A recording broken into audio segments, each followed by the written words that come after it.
If you're looking to get your new Seiko GMT modded, then please check out my website or send me an email because I'm ready to start taking orders. In the past few weeks, there were many of you guys who wanted to get some work done, but I wanted to wait until this video was uploaded to start taking orders. So check out the website or send me an email. Both information will be in the description below. So right off the bat, standard Seiko dials will not fit on the new GMT movement, without any modification that is. But me, I prefer making my own dials anyways for my own watches, so let's start off with that. Inevitably, I will be releasing a GMT model for my own line of watches, Yun watches, so I've been making a bunch of sketches of prototypes and designs. And amongst the many designs that I've made, there's one in particular that I want to take from idea to paper to CAD and to physical part. So the idea is I want to utilize the indices from my Yun OpenWork and make a non-OpenWork version. The inner section will be filled with an interesting texture, and I also want to put GMT markings on it. And so this crappy drawing needs to be made into a vector file, and here it is. And here's also a sneak peek to what's going to be shown in a few minutes, a physical, tangible dial.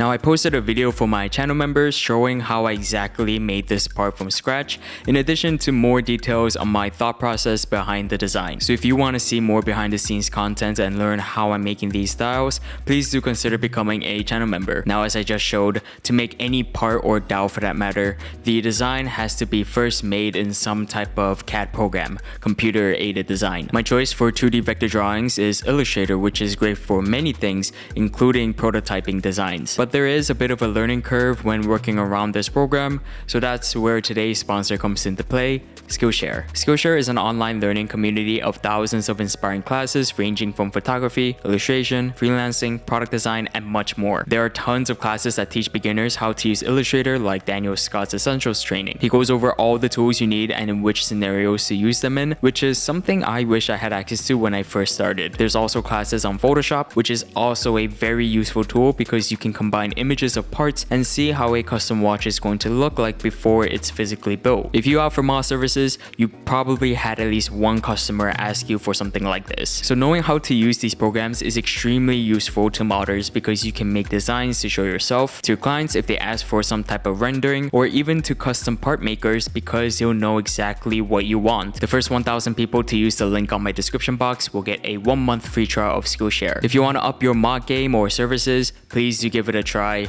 I mean, it's free. Thanks to Skillshare for sponsoring this video, which helps me make videos for you guys. So now that we have the actual dial made, let's see what can be done in terms of modifying the SSK. And here's the current state of mine. It's all in pieces because I completely obliterated it during the fitment process of trying on countless number of parts for you guys. Please give this video a thumbs up because I destroyed my SSK so that you guys don't have to. And also a very big thank you to Crystal Times USA and also Seiko Mods because they provided me with many of the parts to test out. Links to their websites can also be found below with a small discount code as well. So starting with the case, it's visually very similar to the SKX, but not machined the same way when it comes to fitting certain parts. There's obvious differences like no cutout for the bezel click spring, which is probably easier to manufacture. And just like the SRPD cases, the crown tube is not threaded, so it's just a push-pull crown. The case backs are not cross-compatible. They can thread in the SKX case backs, but they won't really go down all the way. So it seems that you should just use the case backs that come with a particular case. Next is the crown, which is interchangeable with the SRPD crowns. You can use Seiko NH4R or 6R stems, but you can't use SKX crowns because the case does not have any threads for it. And next, for the movement, they are cross-compatible, but the second hand pinion on the 4R34 sits higher up than the standard Seiko movements. So basically, you need more clearance underneath the crystal. Onto the dial, which I explained earlier in the video, you can't use standard Seiko dials without some modification. They have the same outer diameter, but the inner diameter is larger on the SSK dial, so you'll need to broach Seiko dials to make it fit, but I don't really recommend it because it can mess up the finish on the top. But in my case, this isn't a problem because I prefer making my own dials anyway. Now the hands, they are cross-compatible, but the SSK has the added Gmt hand, which is new to Seiko, so there are no Seiko 4R Gmt hands. You'll need to get one custom made or wait for a supplier to start making them because they will inevitably do so. The chaptering, they are not cross-compatible at all.